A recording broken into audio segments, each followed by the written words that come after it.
Salam Sasmerta, titik temunya sastra. Nah, di sini aku, Icom, udah bersama dua apa sih? Dua member lainnya. Member idol kali.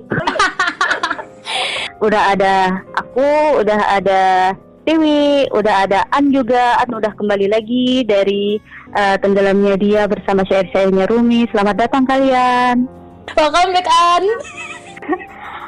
Selamat datang juga kembali untuk semua warga Sasmerta yang mendengarkan kami.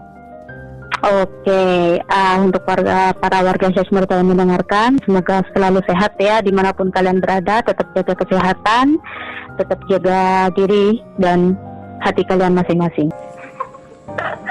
Oke, jadi gimana nih guys? Kita kali ini mau ngebahas apa nih? Nah, kali ini akan beda dengan sesi bahas buku lainnya. Kalau sebelumnya kita ngebahas novel, kali ini kita akan ngebahas cerpen, yaitu karyanya A.A. Nafis, judulnya Robohnya Surau Kami. Yeay! Tapi nggak ada sinopsis ya, Mbak Comya untuk kali ini, soalnya ini cerpen sudah dibaca di bagian segmen baca sebelumnya. Jadi untuk warga Sasmerta yang belum mendengarkan dan ingin mendengarkan pembahasan buku ini, monggo deh didengarkan dulu di bagian segmen baca Robohnya Surau Kami. Dipersilahkan membuka episode sebelumnya. Iya. Jadi kita langsung aja kali ya menghubungi. Bentar, disclaimer dulu guys.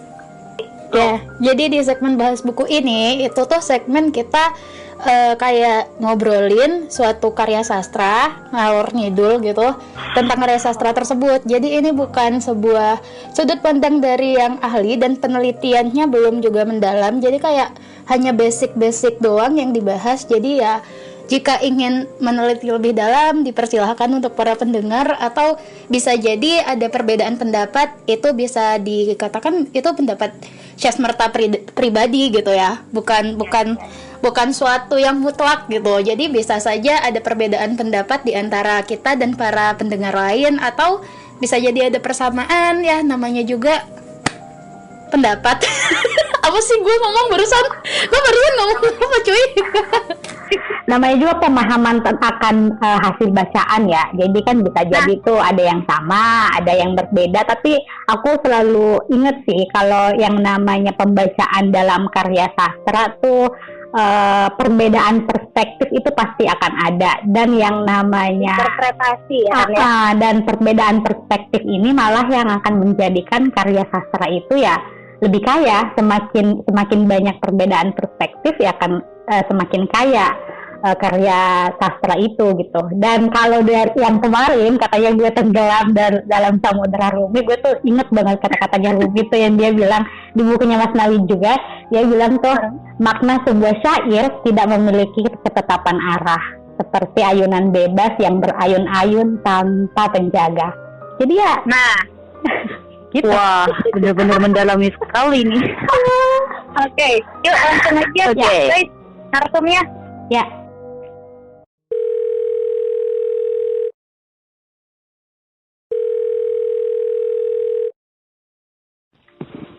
Halo. Assalamualaikum. Waalaikumsalam. Ya Allah, apa kabar Abang? Alhamdulillah, kamu Rat.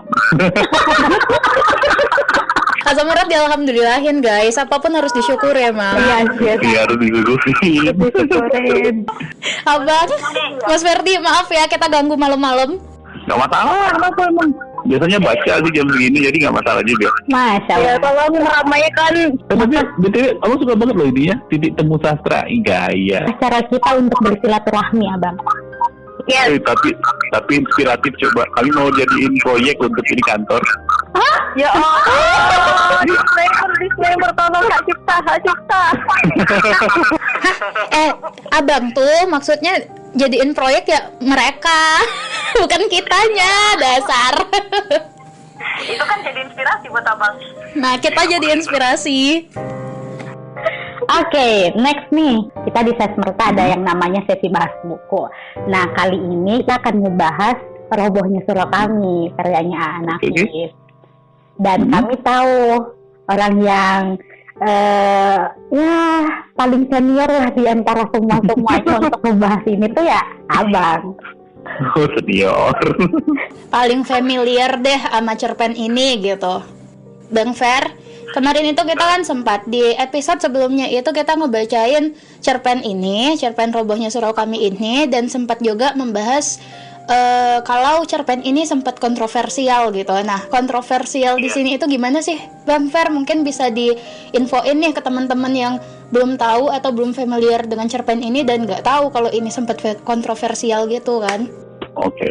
Jadi ini sebenarnya kalau cerpennya Robohnya Surau Kami ini termasuk karya sastra yang paling berlapis maknanya, maksudnya simbol-simbolnya, dan itu yang lumayan rumit. Dan kalau ngomong siapa yang bisa membahas, nggak ada yang senior sebenarnya. Sampai hari ini juga guru-guru kita kayak Prof. Faruk juga saya rasa masih terus penasaran sama cerpen ini. Tapi yang menarik sebenarnya saat cerpen ini muncul, jebakan-jebakan kolonial itu loh. Nah, di sana sebenarnya aspek postkolonialismenya itu yang penting. Di masyarakat ada kontroversi. Jadi masyarakat menganggap cerpen ini menganggap umat Islam itu umat yang malas. Jadi kan di cerpen ini ada disebutin tuh Haji Saleh yang masuk neraka karena dia tinggal di bumi yang subur tapi tidak memanfaatkan bumi subur itu, dari cerita Aju Sidi kan. Yes. Nah itu jadi seakan-akan ada anggapan cerpen ini seakan-akan mengungkap bahwa orang timur itu orang yang malas gitu, orang muslim itu orang yang malas. Nah yang menarik sebenarnya kalau kita mau melihat dari sisi orientalisme dan pasca kolonial, sering kita melihat kan kalau kita menggunakan satu teori itu ada batasan yang jelas. Ini stereotip timur, ini stereotip barat. Tapi kenyataannya kalau kita mau melihat dalam realitas, nggak sesederhana itu. Tidak ada hal-hal yang bisa kita bagi ke dalam timur dan barat secara tegas. Nah, cerpen ini bisa dibilang mendekati realitas itu. Jadi seperti teori-teori kalau masuk ke sini malah pengkutupan timur dan barat itu kayak nggak berlaku. Pengaburan identitas kah? Kalau orang melihat ini pertama di awal mungkin menganalisis akan melihatnya gini. Oh, kakek lalu Haji Saleh itu melambangkan timur yang religius tapi malas gitu. Artinya mereka tidak berkaum kalau isi dalam cerpen itu kan. Mereka tidak berkaum dan tidak memanfaatkan hasil buminya. Jadi mereka bukan orang-orang yang bekerja, melalaikan itu. Sementara orang melihat Aju Sidi sebagai perwakilan dari liberalisme, dari barat. Karena dia mendorong eksploitasi alam, lalu mendorong bersosialisasi. Tapi jangan lupa, ternyata di akhir cerpen Aju Sidi juga tidak bersosialisasi. Saat ada orang meninggal di kampungnya, dia malah pergi bekerja. Yang terakhir. Nah, yang terakhir kan di bagian akhir. Nah, jadi sebenarnya Aju Sidi ini mendorong orang yang religius untuk lebih bermasyarakat, tapi sebenarnya itu tidak berlaku untuk dirinya sendiri. Nah, terus ada satu tokoh yang sering kita luput. Ada dua orang. Pertama aku dan Tuan. Aku yang mengantarkan seseorang ke dalam kampungnya dia. Ada pergeseran ruang kan, masuk ke dalam satu gang, lalu masuk lagi, ada surau, dari surau baru dia cerita, dari cerita ada cerita lagi, dalam ceritanya ada cerita lagi. Itu yang menurut saya ada lapisan-lapisan yang rumit sekali sebenarnya kalau mau dilihat.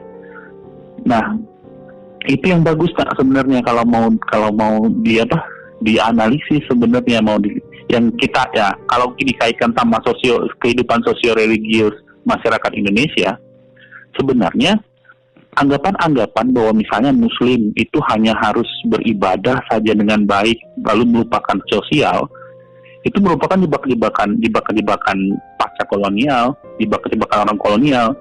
Jadi orang kolonial itu hanya menempatkan Muslim itu ke dalam ruang-ruang religius, tidak masuk ke dalam masyarakat. Nah sebaliknya juga ada liberalisme yang diinikan. Sementara yang melihat Tuan, di situ ada Tuan kan, tokoh Tuan.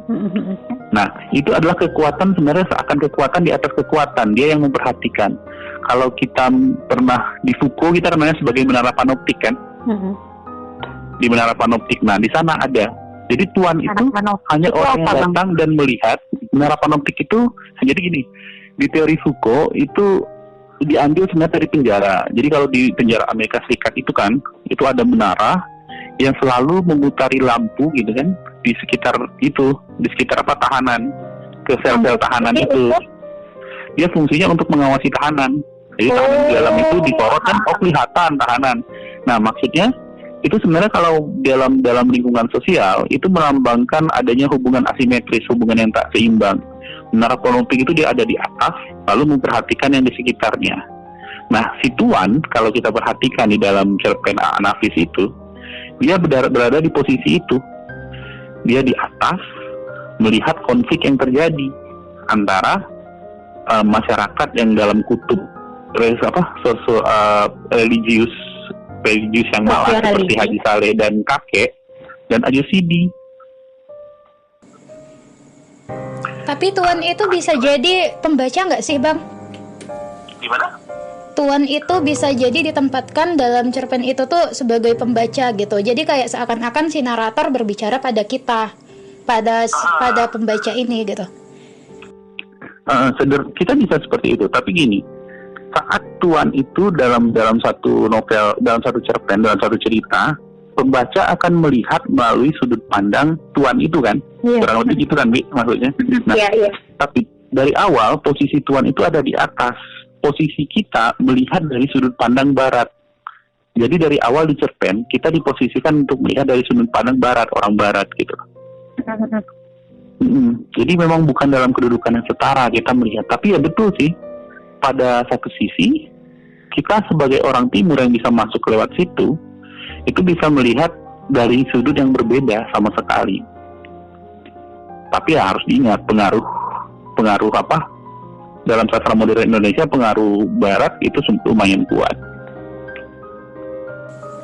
Abang, dari tadi kan kita bicarain ini ada barat, ada timur, itu kan kita dapat bilang itu dengan istilah orientalisme gitu. Mungkin Abang bisa ngasihin informasi orientalisme itu apa sih, tapi secara sederhana aja gitu. Kali aja ada pendengar yang belum mengerti nih, dari tadi apaan sih nih barat, apaan sih nih timur, ngomong apaan sih gitu kan. Iya, karena pendengar kita belum tentu semuanya mengerti gitu kan. Jadi paling nggak kita juga memberikan informasi basic dulu untuk membahas selanjutnya lebih dalam gitu. Secara sederhana aja sih, biar kayak oh maksudnya barat tuh ini, oh maksudnya timur itu ini gitu. Oke. Jadi sebenarnya barat dan timur yang kita pahami di sini bukan arah mata angin ya. Dia itu sebenarnya ada gambaran geografis sebenarnya. Dia stereotip sebenarnya.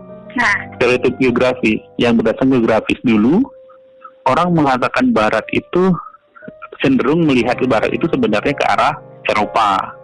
Sementara timur itu ke arah timur tengah. Kalau kita sebenarnya udah ke arah timur jauh. Gimana? Eropa dan di luar Eropa atau selain Eropa gitu nggak sih kalau timur? Iya. Karena jika Eropa itu dibandingkan sama Amerika, juga Amerika jadi timur di sana kan? Itu sebenarnya yang kalau kita melihat dari sudut pandang arah mata angin dia seperti itu. Tapi dalam sudut pandang ini stereotip. Jadi stereotip. Jadi pembagian timur barat itu artinya pembagian pemikiran yang akarnya itu dari sejarah. Itu sebenarnya pembagian budaya, kultur. Jadi kultur barat yang membedakan diri dari kultur timur. Nah, kalau di Said itu disebut sebenarnya pembagian seperti itu dibentuk oleh para orientalis barat itu karena ada trauma secara sosial di masyarakat barat. Jadi ada pembedaan, kami adalah barat dan kalian adalah timur, kami adalah subjek, kalian adalah objek gitu lah. Jadi dia tidak barat dan timur walaupun menggunakan arah mata angin, tapi dia sebenarnya bukan arah mata angin secara harfiah gitu. Dia sudah menjadi stereotip masyarakat Dan yang memberikan stereotip ini Barat, yang memberikan stereotip ini kepada Timur kan. Yang nggak tidak terlepas juga dengan sejarah kolonialisme juga ya dari kalau kayak ininya mungkin orang-orang di Barat itu lebih kepada mereka yang negara maju gitu kayaknya kemarin, sama yang negara Timur itu yang kayak negara yang berkembang sama yang jajahan itulah segala macam. Iya, itu keakuan sih. Aku adalah Barat, adalah Timur. Iya, keakuannya itu. Nah, jadi kayak semacam di robohnya Surokan ini, Bang, kayak ada oposisi biner gitu ya? Nah, itu maksudnya enggak.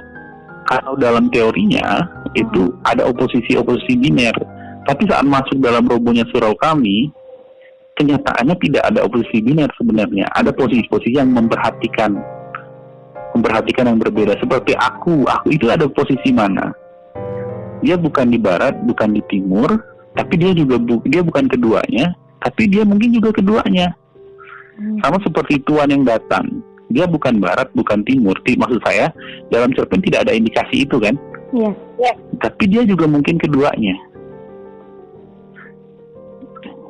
Atau bisa jadi aku yang memberikan akses ke Tuan ini untuk masuk ke Timur kan? Bener. Tapi pada satu sisi, si aku ini juga berpihak pada Timur yang religius kan? Yes. Saat dia mendatangi Ajosidi dengan marah gitu kan? Berarti dia punya simpati. Wah.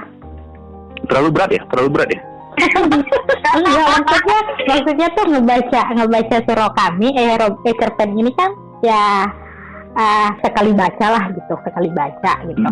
Dan juga maksudnya yang sampai abang tadi langsung membuka dong, bilang banyak hal di sini sampai berlapis-lapis nih sebenarnya. Kalau orang ngebacanya membahasnya sesuatu yang kontroversi karena mungkin yang temanya itu yang sosial religi, tapi berlapis-lapis yang sampai kita udah ke Timur Barat nih. Iya benar. Nah itu sebenarnya yang kenapa menjadi kontroversi. Kadang orang hanya membaca pada lapisan pertama, hanya membaca pada teksnya saja kan. Di teks disebutkan umat Muslim Indonesia sih sebenarnya itu adalah orang-orang yang malas dan tidak memperhatikan kaum. Jadi kadang orang hanya membaca sebatas teks yang nampak itu aja. Jadi kenapa makanya jadi kontroversi. Ini cerpen menghina nih gitu kan, bilang orang umat Muslim malas nih gitu kan, umat Muslim nggak mengolah alam nih, umat Muslim nggak memperhatikan sosial nih. Kelebihan yang paling bagus sebenarnya dari cerpen ini, dia memotret saking dalamnya, memotret kehidupan beragama masyarakat Indonesia sampai hari ini kan relevan.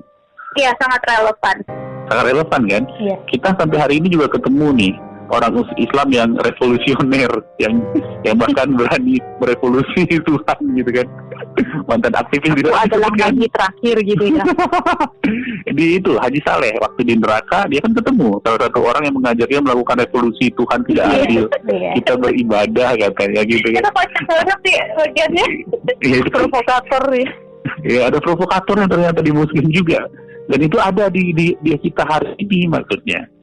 Orang-orang seperti itu ada di kita hari ini. Ada provokator yang mengatasnamakan ketidakadilan terhadap agama gitu ya. Atas nama. Saking aktifnya menjadi aktivis, Tuhan loh di revolusi.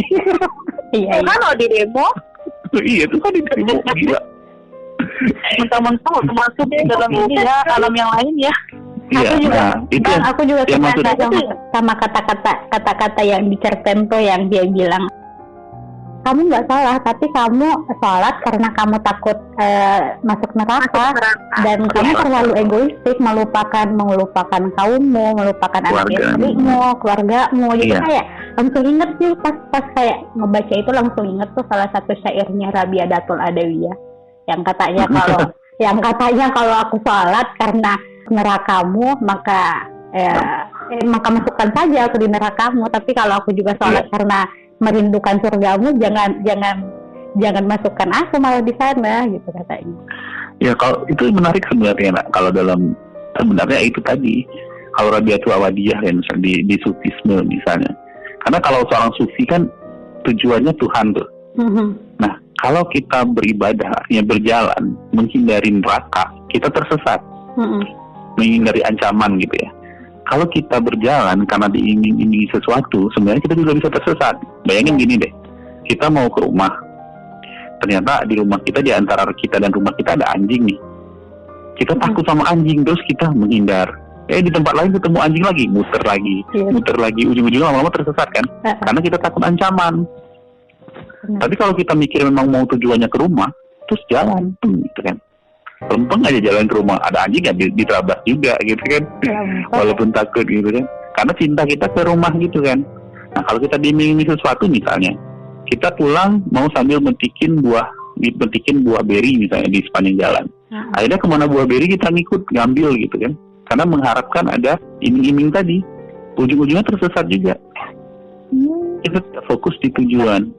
Ya, dan di saat kayak kita udah deh kita ngelakuin ini karena ingin dapatkan itu, misalnya di saat kita udah ngelakuin itu semua yang seperti Haji Soleh kan, karena dia udah merasa melakukan semua kewajibannya dalam tanda kutip di dunia, pas udah di akhirat nih, dia kan kayak santai aja kan. Di awal-awal tuh penceritaan dia kan santai aja kan. Ya. Iya, malah bercakap pinggang ceritanya. Udah berapa kali naik haji nih, segala macam, pastilah. Kepedean lagi. Iya, kepedean. Sampai jumpa nanti, sambil dada-dada gitu. Terus saya udah naik haji, nama saya Haji Soleh. Wah, gak peduli nama lu, kata Tuhan. Iya, kamu siapa? Ditanya kan, kamu siapa? Bukan namamu gitu kan. Keren nih. Analogi abang tadi juga keren banget untuk tentang ini keagamaan. Ya moga-moga ada manfaatnya. Oh ya, tapi itu sebenarnya yang penting di sana jebak-jebakan kolonial itu. Jadi apa yang Ajasi disampaikan ke kakek itu sebenarnya jebakan kolonial, bahwa seorang yang beragama itu harus di masjid, harus beribadah formal saja, itu loh. Ibadahnya formal-formal aja. Pokoknya orang beragama harus gitu, tidak bersosial. Tapi ada juga jebakan kolonial yang lain seperti Ajasidi, yang karena memang harus saking bersosialnya masyarakat sampai ada tetangga yang meninggal pun dia tidak bisa mendatangi gitu. Itu juga jebakan kolonial. Jadi memang ada dikotomi seperti itu, jebakan kolonial sebenarnya. Realitasnya masyarakat kita itu ya masyarakat yang beragama dan keagamaan itu diterapkan dalam kehidupan sehari-hari gitu loh. Iya. Saya kayak Ustadz nggak ya? Kenapa, Pak? Apa? Kayak Ustadz saya ya? Tapi kan memang ini pembicaraan tentang agamis, jadi nggak apa-apa sih. Emang gitu. Iya sih, bener. Nah Bang, yang tadi nih, yang Ajasidi gitu, dia kan kayak digambarkan sebagai seseorang yang banyak tahu tentang hal-hal gitu, yang sampai kata-katanya bisa mempengaruhi orang-orang, bukan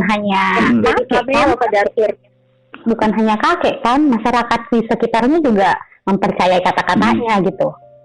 Itu gimana tuh Bang?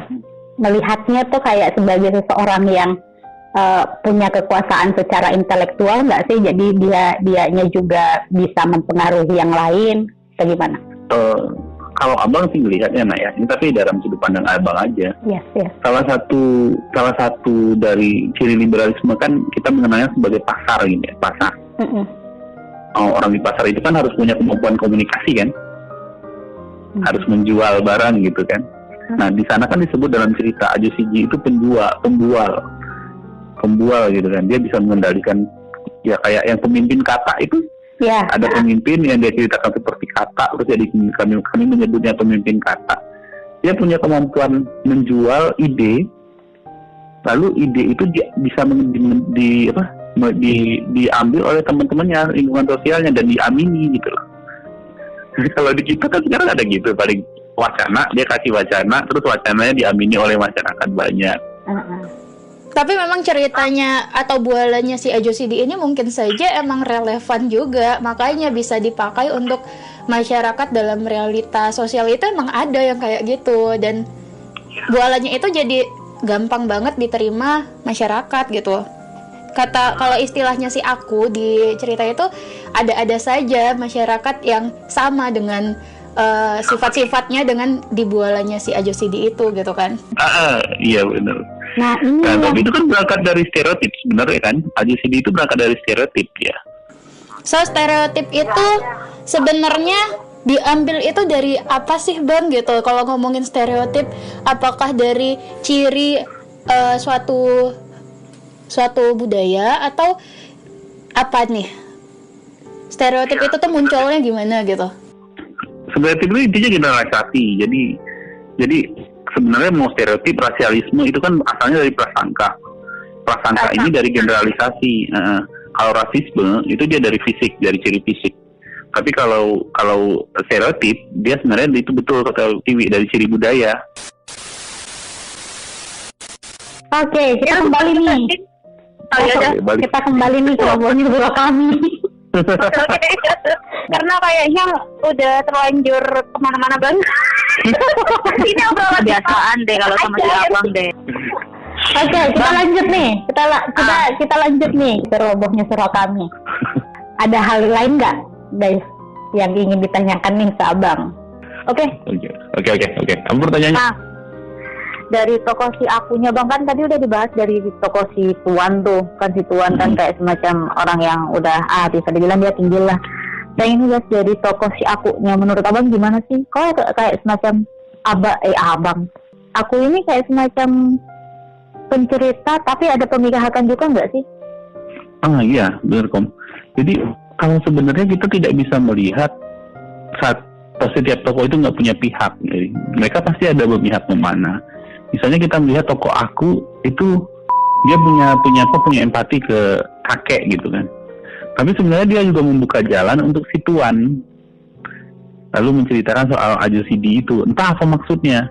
Nah, kelemahan cerpen itu di sana Kom. Jadi kalau kita mau mencari data untuk menjustifikasi suatu pemahaman, datanya terbatas betul kalau cerpen.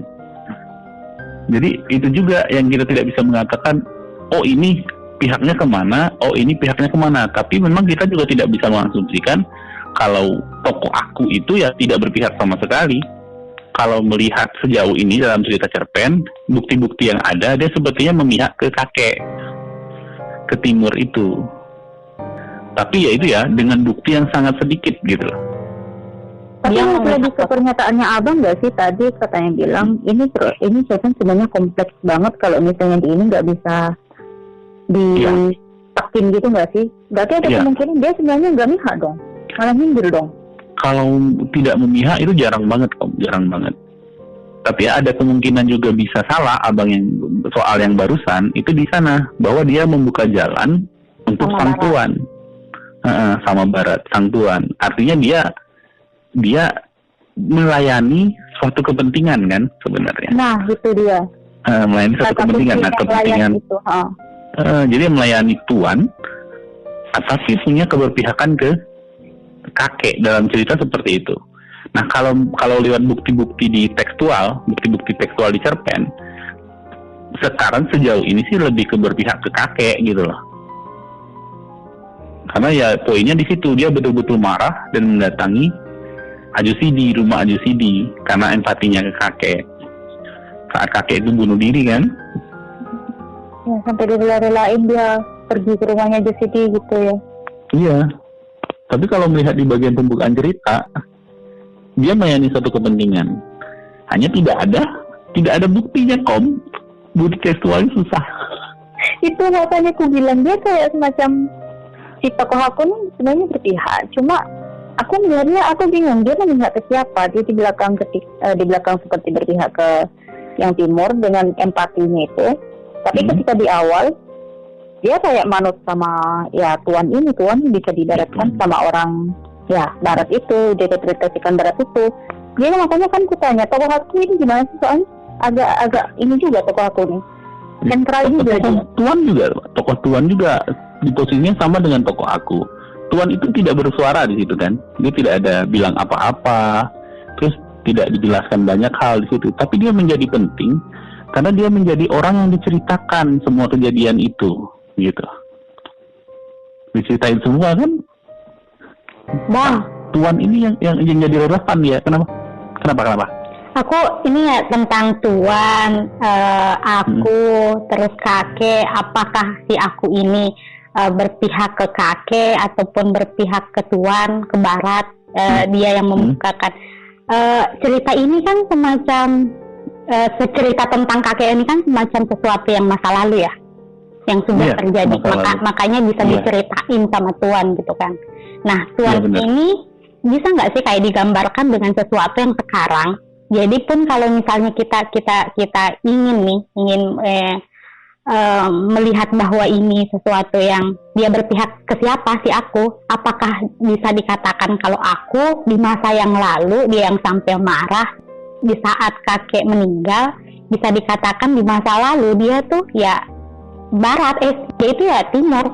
Tapi saat sekarang, di saat dia bertemu sama Tuan, dia yang membukakan jalan nih ke Tuan untuk masuk ke dunia Timur ini.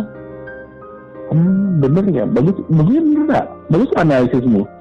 Bisa kayak gitu bener. Karena dulu di masa lalu dia mungkin berpihak kepada dia, tapi hari ini saat surau juga mulai roboh, artinya artinya nilai-nilai agama juga mungkin itu simbol dari nilai agama yang sudah mulai memudar.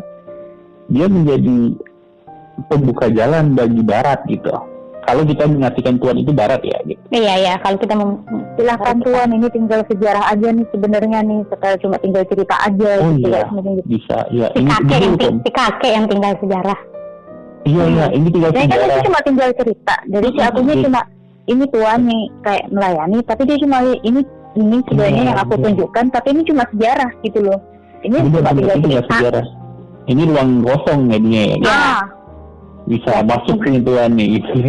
Tapi dengan dia menceritakan itu tujuannya apa? Bukannya untuk membuat suatu kesadaran kalau misalnya dulu itu kan ada ini nih, tapi sayang banget soalnya pada akhir cerita kan dia berempati gitu. Jadi kayak dia itu menyayangkan robohnya suatu kesucian itu gitu. Itu gimana tuh Bang? Oh ya, jadi sebenarnya bisa juga kita pandang seperti itu, Wi. Jadi di awalnya akarnya adalah dia yang punya nilai religiusitas, tapi pada akhirnya itu memudar, sama seperti robohnya mulai ratunya surau itu. Dan itu memang dari perkembangan masa sih. Tapi dia kan menceritakan suatu cerita yang ironis nih gitu Bang. Bisa dikatakan nggak sih cerita kakek ini tuh ironis karena di kampung ini kematian kakek itu sendiri sangat-sangat ironis karena dari suatu bualan gitu. Apakah nilai suatu nyawa manusia itu hanya sebuah bualan gitu kan? Jadi kayak ironis banget sih nih kakek gitu. Jadi dan dia menceritakan cerita yang ironis ini kepada si Tuan.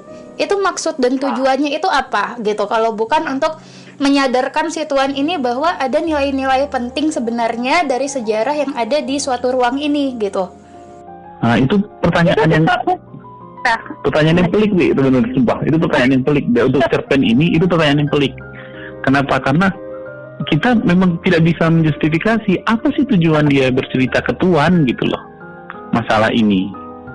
Jadi bisa banyak spekulasi betul soal itu. Karena Tuannya kan juga diem aja gitu kan. Dia juga bercerita aja. Dan nanti ada cerita lagi gitu kan. Iya. Jadi itu memang pertanyaan yang pelik dan ya belum bisa dijawab sih Wi kalau itu benar. Tapi sekarang kan posisinya Tiwi udah sampai juga kan ke pertanyaan itu kan. Apa sih motivasi dari aku menceritakan kejadian ini ke Tuan? Apakah untuk menggiring si Tuan itu? Agar melihat seperti apa yang dia lihat gitu. Kalau dalam asumsi postkolonial itu nanti kalau Prof Faruk misalnya dia mengaitkan itu dengan tanah kalian tinggal di Indonesia kan, tanah yang subur tapi tidak kalian manfaatkan. Nah, poin itu sebenarnya yang salah satu yang bisa menjadi indikasi kenapa dia menceritakan itu ke Tuan, bahwa setelah nilai-nilai agama memudar di suatu kampung, Tuan bisa masuk dan menjajahnya lagi gitu loh. Jadi bisa seperti itu ya, bukan berarti seperti itu ya, tapi bisa seperti itu. Kemungkinan. Jadi ya tidak bisa menjustifikasi. Kalau untuk cerpen ini, susah betul. Jadi ini memang pilihannya memang cerpen sulit. That's why you are the one that we call gitu. Tadi udah sampai kan, pertanyaannya kita sampai kan, karena setiap orang yang membahas cerpen Robohnya Surau Kami pasti akan sampai ke pertanyaan itu. Kalau soal postkolonial ya, hanya datanya sulit. By the way, aku sempat baca juga nih guys suatu artikel, kalau nggak salah dari Tempo, itu menceritakan bahwa sebenarnya cerpennya Robohnya Surau Kami ini ada sambungan, namanya itu cerpen juga, judulnya Manrop Buka kalau nggak salah, yang ditulis A.A. Nafis juga, tapi nggak boleh diedar katanya gitu, nggak ada di edaran, dan itu sulit banget untuk mendapatkan itu cerpen itu sekarang gitu. Dan bisa jadi apakah ada jawaban di sana di Manrop Buka itu gitu. Apa judulnya? Manrop Buka. Marubuka. Oh. Siapakah Tuhan? Berarti nanti ujungnya ke religiusitasnya yang lebih dalam ini. Ya ceritanya katanya tentang seseorang di alam kubur sih. Apakah itu si kakek atau apa nggak tahu juga. Tapi di Tempo itu sempat disinggung bahwa bisa jadi ini tuh lanjutan dari cerita pendek Robohnya Surau Kami ini gitu. Tapi well, who knows? Ya udah balik aja ke RSK. Balik aja ke RSK. Ya, lanjut nih. Kayaknya ada isu lain deh Bang yang bisa dimunculin di situ deh Bang. Nah Banyak, Bang, gimana nih isu-isu lain, ada nggak Bang? Ya banyak banget Mbak soal itu. Beberapa teman ada yang mencoba mengangkat abston, menggunakan abston, paksionalitas dan tubuh. Itu yang dulu gak pernah saya pikirin sebenarnya. Tubuh. Ternyata bisa. Iya, tubuh, soal tubuh. Tubuh Gimana kita tuh? milik siapa gitu kan? Tubuh kita ini milik siapa? Lalu ruang pasca kolonial berpeluang sekali dimanfaatkan di sini. Kayak seperti yang kayak tadi, tuan yang datang dan melihat ruang yang kosong, terus posisi surau itu nanti seperti apa, itu kan bisa masuk bahasan ruang abston, bagus banget. Feminisme pun bisa masuk sebenarnya. Oh ya, Feminisme di mana? Iya, itu tadi dari tubuh tadi. Yang gelombang ketiga berarti ya? Iya, yang gelombang 3 pasca Iya, paham. Nah, banyak banget yang bisa masuk. Bayangin loh. kalau yang tubuh Sosiolinguistik itu gimana keren Bang? banget. Gimana? Kalau tubuh, Itu ada teman yang bahas. Aku nggak berani deh, karena nggak pernah kepikiran, sumpah. oke. Ya udah besok kita undang guys temennya Abang untuk ngebahas tubuhnya RSK. Itu sumpah nggak pernah kepikiran. Itu gimana caranya soal tubuh gitu kan? Kalau ruang daerah, desa, ruang kota, ruang apa itu masih mungkin. Tapi kalau ruang tubuh, Abang sumpah itu aja nggak pernah kepikiran, sumpah. Untuk ruang itu sendiri mungkin Abang bisa ngejelasin lebih dalam, karena kata Abang kan tadi Abang sempat ngebahas gitu. Mungkin bisa di-share nih ke teman-teman gitu. Gimana? Kalau ruang kan sebenarnya itu akar dari ini juga, dari orientalisme. Tadi pembagian ruang timur dan barat itu kan sebenarnya di sana. Kenapa kita memilih ruang? Lalu kalau misalnya di sini, kalau dalam cerpen Robohnya Surau Kami misalnya, itu saat ada pergerakan masuk ke gang, kenapa ruangnya itu di gang? Lalu ada masuk lagi di daerah satu tempat, ada surau. Kenapa suraunya juga udah mau roboh? Itu posisinya di mana? Lalu ada tempat seperti surga, neraka. Itu kan juga soal ruang sebenarnya. Pembagian ruang.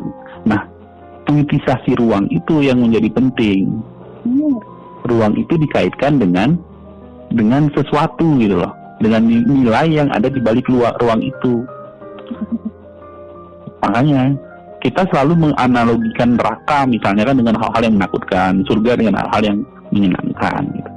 Desa misalnya, desa dan kota, kita bisa mengasumsikan misalnya tuan ini datang dari jauh ke suatu desa.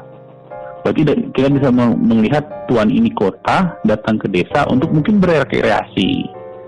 Tapi selalu kalau datang ke satu tempat, dia itu cenderung untuk menjustifikasi tempat itu, mempolitisasi ruang itu gitu. Panjang sih kalau itu, nanti panjang nih ruangnya. Ya paling enggak itulah intisarinya ya guys ya. Politisasi ruang. Baca aja hasil penelitiannya Abang. Bang, kalau yang tadi tuh yang saya ini tentang kekuasaan intelektual gitu. Itu kan pernah tuh yang baca, maksudnya semakin seseorang tahu nih tentang dari orang lain, misalnya semakin orang A tahu tentang diri B gitu, maka semakin A ini bisa mengontrol diri B gitu. Semakin itu cara kerja orientalisme seperti itu. Jadi di lembaga-lembaga pendidikan barat ada kan mata kuliah orientalisme, yaitu gunanya untuk itu. Nah itu maksudnya si Ajosi di sini kan melakukan hal yang seperti itu kan kepada kakek, bagaimana dia mendatangi kakek dengan segala bualannya, tetapi malah bisa begitu mempengaruhi kakek sampai seseorang yang dikenal sebagai orang yang agamais malah membunuh dirinya dalam arti dia pasti tahu dong kalau dalam hal ini sesuatu yang tidak bisa untuk dilakukan, tidak boleh untuk dilakukan, tapi dia melakukan itu.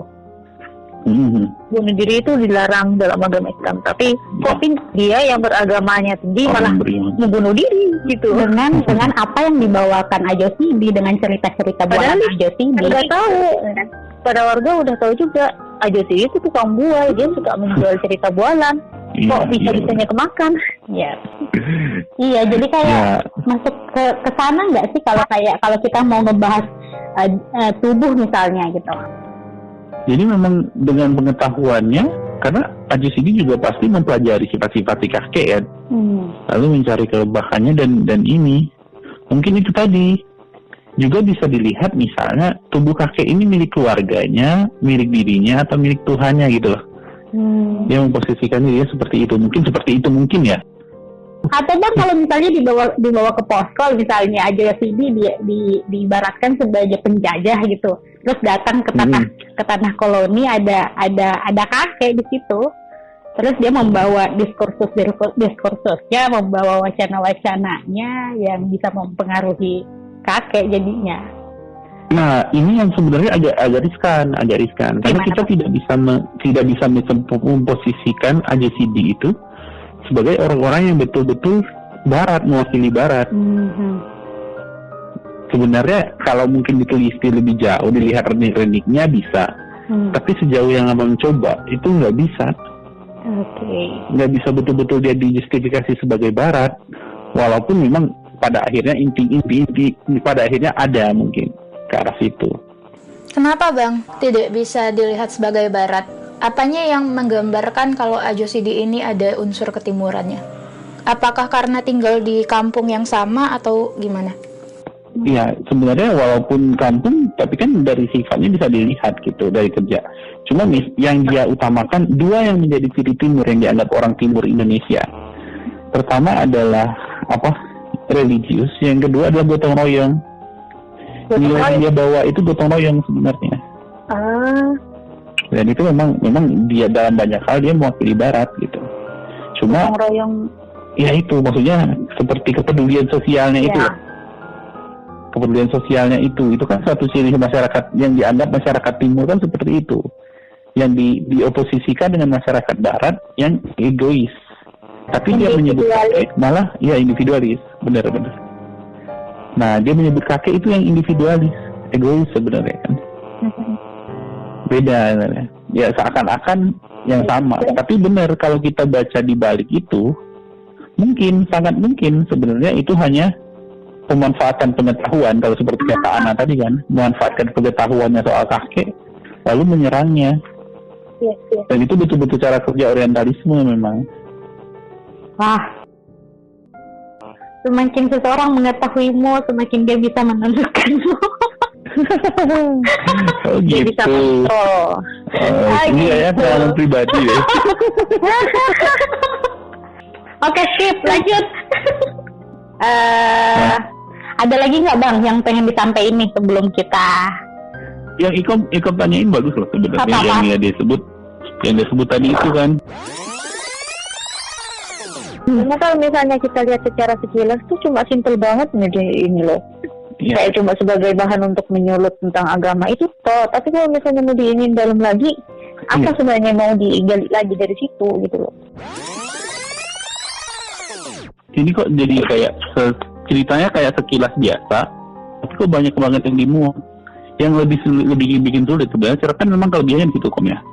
Dia itu satu kepadatan di cerpen itu, ada yang hebat, yang bagus di cerpen itu. Jadi kita tidak bisa menemukan satu itu di permukaan, jadi harus masuk dalam. Kalau novel kan kita bisa menyambungkan satu kejadian ini dengan kejadian lain kan. Di cerpen nggak gitu. Nah itu mainnya kalau di cerpen kata. Jadi bukan satuan kalimat-kalimat gitu.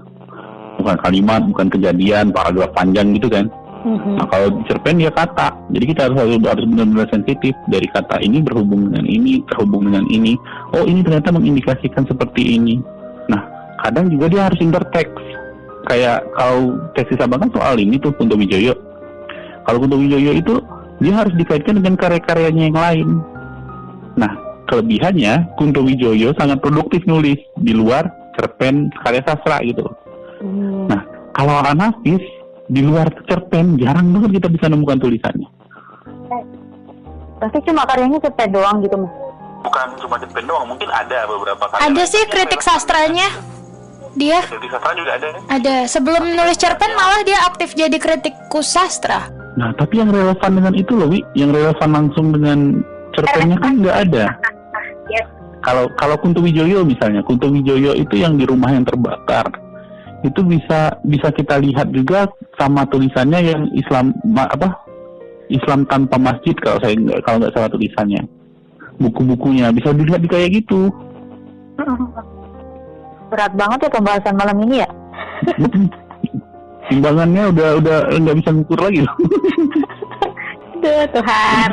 Oke, nah Bang, kalau dari pembacaan Abang nih, kami yakin sih abang udah ngebaca ini bukan hanya sekali gitu kan, bukan hanya sekali, makanya kita ngehubungin abang untuk ngebaca untuk ngebahas ini. Jadi pembacaan abang, bagian mana sih yang paling menarik kalau buat abang? Kalau bagi abang ya sebenarnya ya gitu, yang pertemuan Haji Saleh dengan Tuhan gitu. Itu sangat menarik bagi abang. Waktu kejadian cerita Haji Sidi itu sebenarnya tidak hanya memukau kakek gitu, cuma berpengaruh ke kita juga ternyata terbaca langsung. Karena Haji Saleh orang yang betul-betul taat beribadah, terus masuk ke neraka.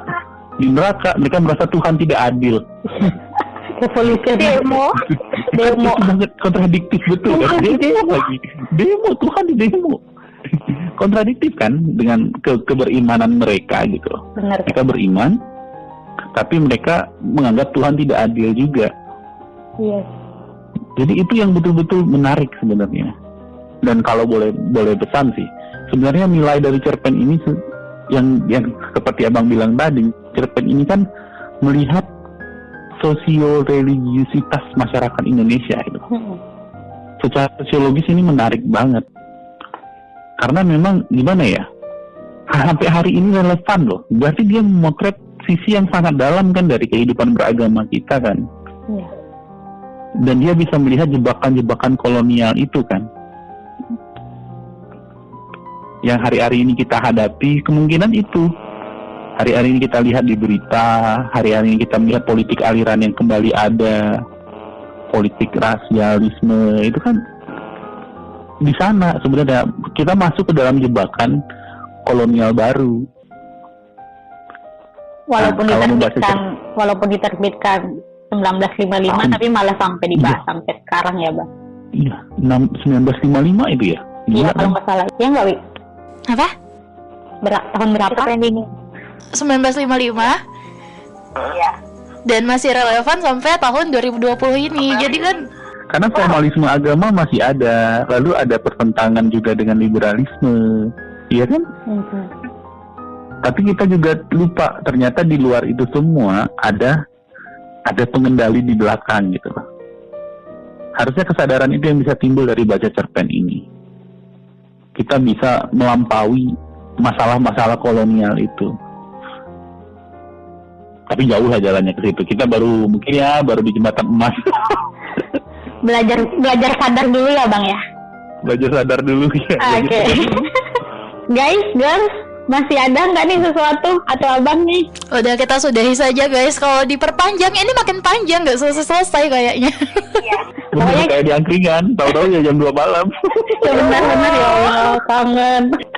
Oke, ya bang, kita belajar sadar dulu ya. Jadi karena kalau kita ngelanjutin ini kayaknya bisa sampai pagi ya. Walaupun kita ngebahas cerpen yang notabene lebih pendek gitu ya. Yang namanya juga cerpen, ya Allah. Nah, tapi ya bisa sepanjang ini, bisa sekompleks ini dibahasnya. Jadi sampai di sini dulu kayaknya ya bang. Makasih banyak sudah menjadi narasumber di Sesmerta bang.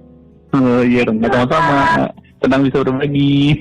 Sehat-sehat di sana juga sama Mbak Yu ya. Ya makasih ya bang. Selamat malam. Yo. Bye. Assalamualaikum. Salam. Oke, itu tadi pembahasan yang agak berat ya, bukan agak berat lagi tapi berat banget ya, dan juga panas banget tentang cerpen robohnya surau kami. Ya Allah, jadi pengen cari kelanjutannya. Merobuka ya tadi ya. Iya kalau ada, kalau benar, kalau itu kalau benar. ada, kalau di kalau benar. Kalau diterbitkan juga, kalau tidak ya sudah, nggak apa-apa, diterima. Oke, kami mengucapkan terima kasih tadi kepada narasumber Bang Ferdi telah menyediakan waktunya untuk mengajak berbincang-bincang di episode Sesmerta kali ini. Kemudian sampai jumpa kembali untuk keluarga Sesmerta di segmen selanjutnya. Ya, oke guys. Salam Sesmerta, panjang umur literasi. Panjang umur literasi. Panjang umur literasi. Ada apa? Ya udah, makasih ya Bang. Makasih bang. Yo.